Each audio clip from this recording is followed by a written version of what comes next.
Okay, Western saddles. They come in all shapes and forms, all for different jobs. Typical.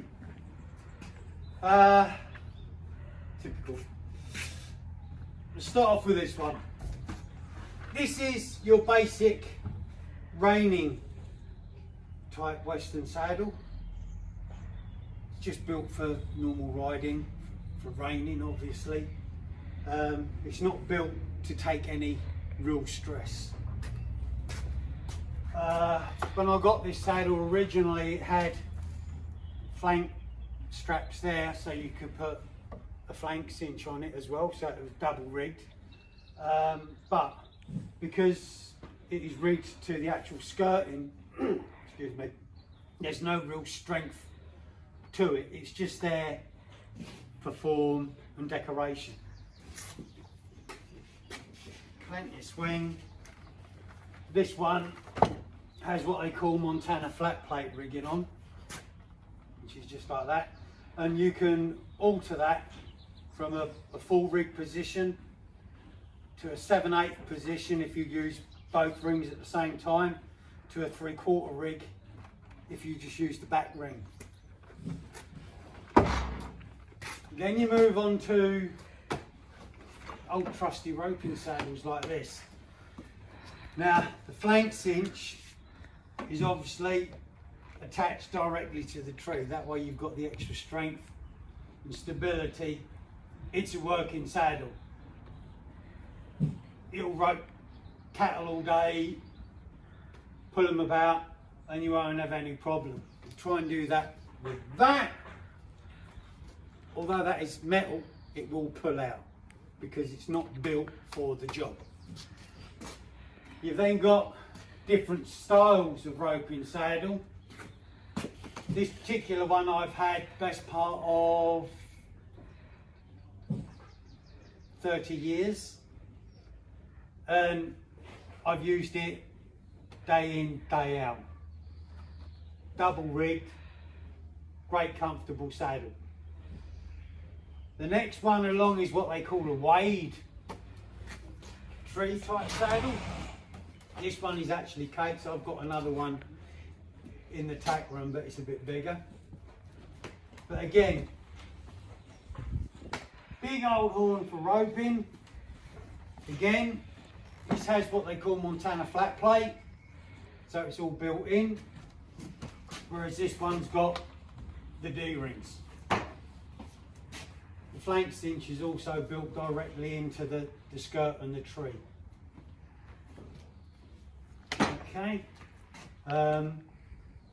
where this is Kate's saddle as well, you can actually get different saddles, be it for men and for women. The seat is made differently. For want of a better word, most saddles for men are a lot flatter, whereas a woman's saddle sometimes is more built up and it's more comfortable for them. Basically, it's just basic physical being. Men have certain things that in a saddle like this would be crushed, but here you got plenty of room. Now, you've also got this saddle, which is kind of a hybrid. This is called an all-round. Again, you've got the flank cinch attached directly to the tree, although it hasn't got a roping horn. You'd use this for something like ranch horse, etc., etc., competition saddle. Now you'll notice the stirrups are slightly different as well. Got the aluminium stirrups on the end one. Big old roping stirrups there, so you can stand up in them, they're stable.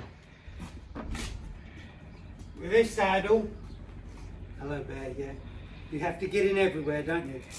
Yeah, Daddy's making another video, let's get in there. These are called oxbows, and basically you would use these for cutting and cattle work, where basically you're just holding on for grim death while the horse is working the cow. Whereas with this saddle, you would ride with your foot, ball of your foot. With an oxbow, you ride with your foot in against your heel. That's why you look at a lot of the cowboys wearing their cowboy boots. They've got big long heels, Cuban heels. They'll rest in there so their foot don't come out. So that is the reason for those.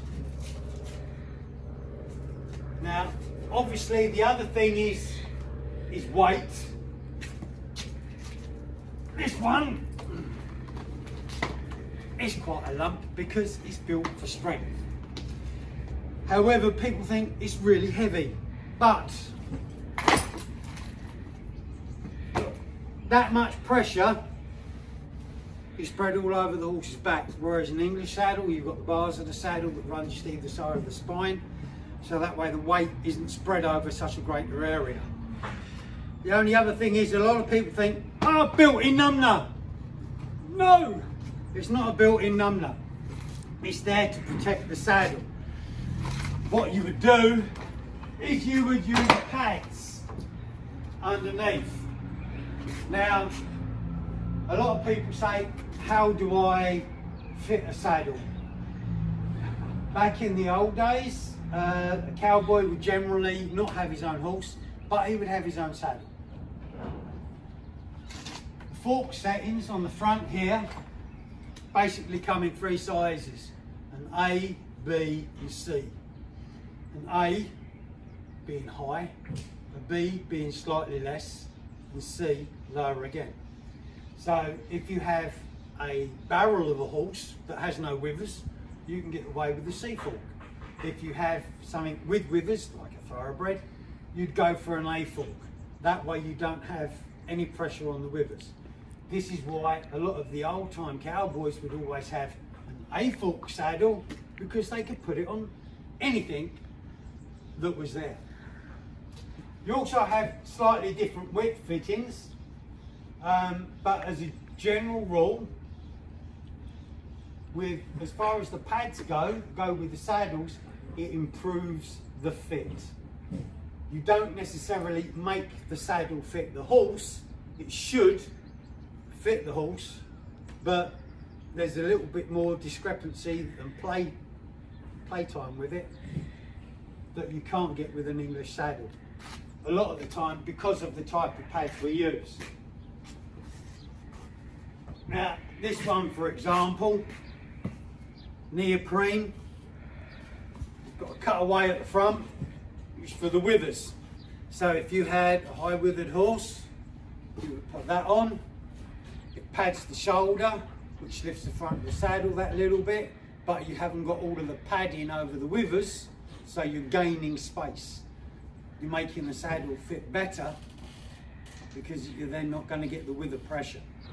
The beauty I like with pads like this is you can work a horse, they can be sweaty and everything, you can take it off, put it down in the sun like that, come back 10 minutes later, put it on the next horse, because it's dry.